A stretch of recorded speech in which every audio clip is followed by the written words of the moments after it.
ನಮ್ಮ ಜೊತೆಗೆ ಕಾಂಗ್ರೆಸ್ ವಕ್ತಾರ ಶಾಸಕ ನಾಗರಾಜ್ ಯಾದವ್ ಇದ್ದಾರೆ. ನಾಗರಾಜ್ ಯಾದವ್ರೆ, ಈ ಫಲಿತಾಂಶ ಕರ್ನಾಟಕದ ಪಾಲಿಟಿಕ್ಸ್ ದೃಷ್ಟಿಯಿಂದ ನೀವು ಹೇಗೆ ನೋಡ್ತೀರಿ? ನೋಡಿ, ಕರ್ನಾಟಕದಲ್ಲಿ ಈಗಾಗಲೇ ನಿಮ್ಗೆ ತಿಳಿದ ಹಾಗೆ 135 ಸೀಟಿಗಿಂತ ಹೆಚ್ಚು ಸೀಟ್ ಇಟ್ಕೊಂಡು 43% ವೋಟ್ ಪಡ್ಕೊಂಡು ಆವಾಗಲೇ ಕಾಂಗ್ರೆಸ್ನ ರಿವೈವಲ್ ಬಗ್ಗೆ ಒಂದು ಸಂದೇಶ ಹೋಗಿತ್ತು ದೇಶಕ್ಕೆ ಕೂಡ. ಯಾಕಂದರೆ it was inevitable for us to win and come back in national scenario or in the state scenario. ಆವಾಗ ಗೆದ್ದ ನಂತರ ಪಕ್ಕದಲ್ಲಿರೋ ರಾಜ್ಯನೂ ಗೆದ್ವಿ, ತೆಲಂಗಾಣನೂ ಗೆದ್ವಿ. ಈಗ ಕೇಂದ್ರದಲ್ಲೂ ಕೂಡ ನಾವು 52 ಸೀಟ್ ಇದ್ದಂಥ ಸಂದರ್ಭದಲ್ಲಿ ಕೂಡ ಅದನ್ನು ನಾವು ಆಲ್ಮೋಸ್ಟ್ 100 ಹತ್ತಿರಕ್ಕೆ ತೊಗೊಂಡೋಗಿರ್ತಕ್ಕಂಥ ಆಲ್ಮೋಸ್ಟ್ ಡಬಲ್ಡ್ ಅವರ್ ನಂಬರ್ಸ್. ಅದರ ಜೊತೆಗೆ ನಮ್ಮ ಅಲಯನ್ಸ್ ಪಾರ್ಟ್ನರ್ಸ್ಗೆ ಮೊದಲು ಏನು ಡಿಫ್ರೆನ್ಸ್ ಅದೆಲ್ಲ ಬಿಟ್ಟು ಈಗ ಒಟ್ಟಾಗಿ ಕಲೆಕ್ಟಿವ್ ಲೀಡರ್ಶಿಪಿಂದ ಕೆಲಸ ಮಾಡಿರ್ತಕ್ಕಂಥದ್ದು ಅಡ್ವಾಂಟೇಜ್ ಆಗಿರೋದ್ರಿಂದ ಕರ್ನಾಟಕದ ಪಾಲಿಟಿಕ್ಸ್ ಮೇಲೆ it strengthens our administration process because we'll have a strong high command with us with a support from many parliament members supporting Karnataka's issues. ಈಗ ನೋಡಿ, ನಮಗೆ ಟ್ಯಾಕ್ಸ್ ಡಿವಲ್ಯೂಷನ್ ಪ್ರಾಬ್ಲಮ್ ಆದಾಗ we had very less numbers because only one MP was there. We are not able to do justice to Karnataka state. ಇವತ್ತು ನಮ್ಮಲ್ಲಿ ಇವತ್ತು 9 ಜನ ನಮ್ಮ M ಪಿಗಳಿರಬೇಕಾದ್ರೆ ಕೇಂದ್ರದಲ್ಲಿ 97-99 ಜನ ನಮ್ಮ ಕಾಂಗ್ರೆಸ್ನ ಎಂ ಪಿಗಳಿರಬೇಕಾದ್ರೆ ಕರ್ನಾಟಕದ ಸರ್ಕಾರ, ಕಾಂಗ್ರೆಸ್ ಸರ್ಕಾರ ನಿಲ್ತಾರೆ. ಆ ಇಂಪ್ಯಾಕ್ಟ್ ನಮ್ಮ ಮೇಲೆ ಆಗ್ತದೆ. ಕನ್ನಡಿಗರಿಗೆ ಜಸ್ಟಿಸ್ ಸಿಗ್ತದೆ. ನಮ್ಮ ಹಕ್ಕನ್ನು, ನಮ್ಮ ಪಾಲನ್ನ ಪಡ್ಕೊಳ್ಳಿಕ್ಕೆ ಸುಲಭ ಆಗ್ತದೆ. ಪೊಲಿಟಿಕಲಿ ನೋಡೋದಾದರೆ ಡೆಫಿನೆಟ್ಲಿ ನಾವು ಸೀಟ್ಸ್ ಡಿವೈಡ್ ಹಂಚುವಾಗಲೂ ಕೂಡ ಕಲೆಕ್ಟಿವ್ ಇಂದ ಮಾಡಿದ್ವಿ. ಸ್ವಲ್ಪ ಅಂದರೆ ಒಂದು ರೀತಿಯಾಗಿರ್ತಕ್ಕಂಥ ಸೆಟ್ ಬ್ಯಾಕ್ ಕಾಂಗ್ರೆಸ್ ಕರ್ನಾಟಕದಲ್ಲಿ ಆಗಿದೆ. ಇಲ್ಲ, ಮೈಸೂರು ಕ್ಷೇತ್ರ, ಹಳೆ ಮೈಸೂರು ಭಾಗದಲ್ಲಿ BJP JDS ಮೈತ್ರಿಯಿಂದ. ಆದರೆ ಪರ್ಸ್ನಲಿ ಮುಖ್ಯಮಂತ್ರಿಗಳಿಗೆ ಸತತ 3ನೇ ಬಾರಿಗೆ ತಮ್ಮ ತವರು ಲೋಕಸಭಾ ಕ್ಷೇತ್ರವನ್ನು ಗೆಲ್ಲಿಸ್ಕೊಳ್ಳೋಕ್ಕಾಗ್ತಾ ಇಲ್ಲ. DCM DK ಶಿವಕುಮಾರ್ ಅಗ್ರೆಸಿವ್ನಲ್ಲಿದ್ದರು, ಸ್ವತಃ ತಮ್ಮನನ್ನು ಆಗಲಿಲ್ಲ.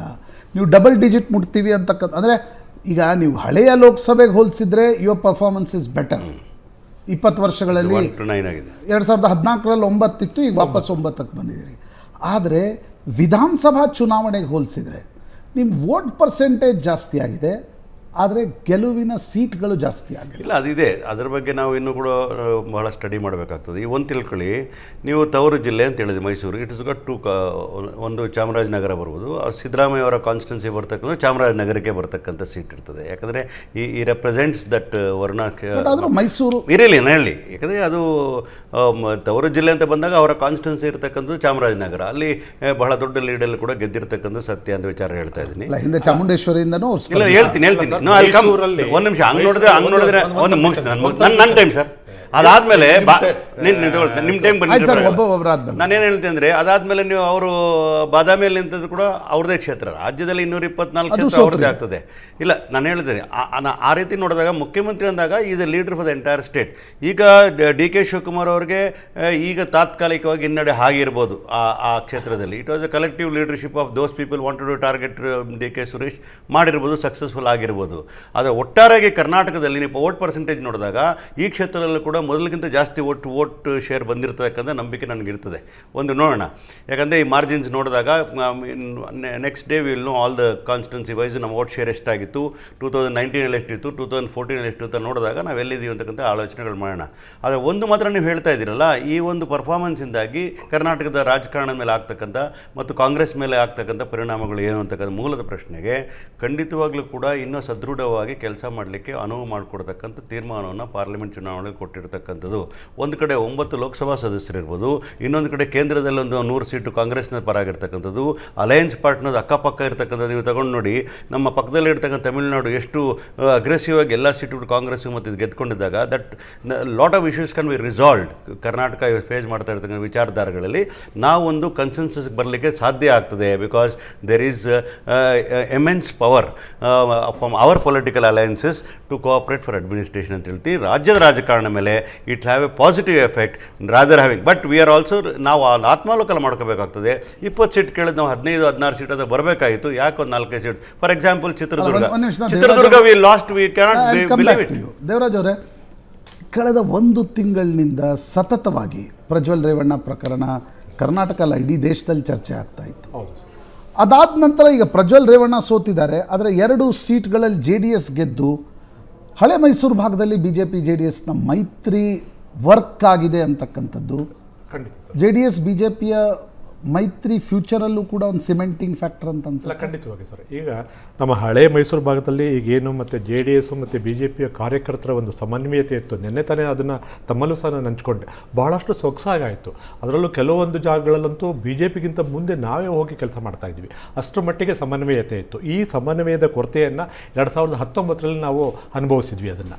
ಸೊ ಆದರೆ ಅದನ್ನು ನೀಗಿಸ್ಕೊಂಡು ಈ ಸಲ ಇನ್ನೊಂದು ವಿಷಯ ಏನಾಗುತ್ತೆ, ನನಗೆ ಶ್ರೀಯುತ ನಾಗರಾಜರಾವ್ ಹೇಳ್ತಾ ಇದ್ರು, ಮೈಸೂರು ಜಿಲ್ಲೆಯನ್ನು ಈ ಜಿಲ್ಲೆಯಲ್ಲಿ ನಿಂತಿರ್ತಕ್ಕಂಥವನು ನಾನು ಸ್ವತಃ ಸಿದ್ದರಾಮಣ್ಣವರು, ನಾನು ಎಲೆಕ್ಷನ್ ನಿಂತಿದ್ದೀನಿ, ದಯವಿಟ್ಟು ಲಕ್ಷ್ಮಣ್ ಅಲ್ಲ ಅಂತಕ್ಕಂಥ ಮಾತನ್ನು ಹಲವಾರು ಬಾರಿ ಹೇಳಿ ಚುನಾವಣೆಯನ್ನು ಪಣಕ್ಕಿಟ್ಟಿದ್ದಂಥದ್ದು.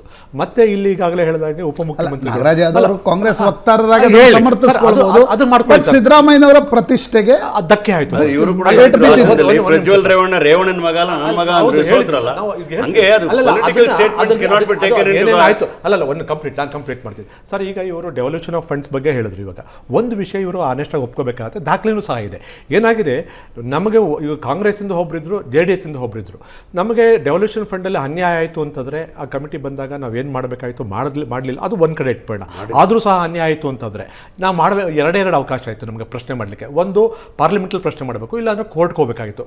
ಪಾರ್ಲಿಮೆಂಟಲ್ಲಿ ಇವರ ಒಬ್ಬರು ರಾಜ್ಯಸಭೆನೇ ಆಗಲಿ ಮತ್ತು ಲೋಕಸಭೆಯಲ್ಲಿ ಒಂದೇ ಒಂದು ಪ್ರಶ್ನೆ ಇಲ್ಲಿವರೆಗೂ ಡೆವಲ್ಯೂಷನ್ ಫಂಡ್ ಬಗ್ಗೆ ಹಾಕಿಲ್ಲ. ಸಾರಿ, ನಂತ ದಾಖಲೆ ಇದೆ.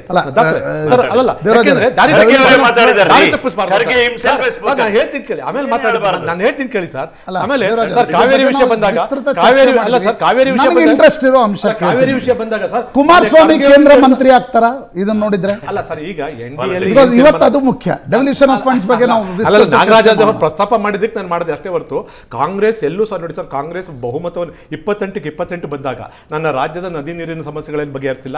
ಮಹದಾಯಿ ವಿಷಯದಲ್ಲಿ ಗೋವಾದಲ್ಲಿ ಅವರೇ ಇದ್ರು, ರಾಜ್ಯದಲ್ಲೂ ಅವರೇ ಇದ್ರು. ಇವತ್ತಿನ ಫಲಿತಾಂಶ ನೋಡಿದಾಗ ದೇವರಾಜ್ ಅವರೇ, ನನಗನ್ಸುತ್ತೆ ಕುಮಾರಸ್ವಾಮಿ ಕೇಂದ್ರ ಮಂತ್ರಿ ಆಗ್ತಾರೆ.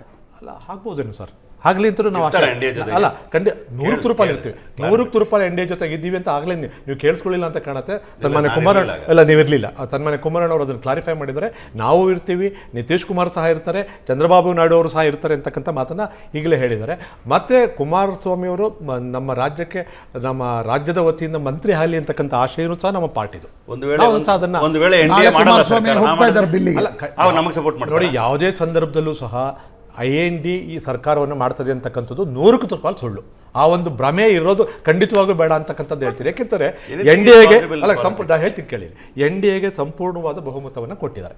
ಸಿಂಪಲ್ ಮೆಜಾರಿಟಿ ಅಲ್ಲ, ಸಂಪೂರ್ಣವಾದ ಬಹುಮತವನ್ನು ಕೊಟ್ಟಿದ್ದಾರೆ.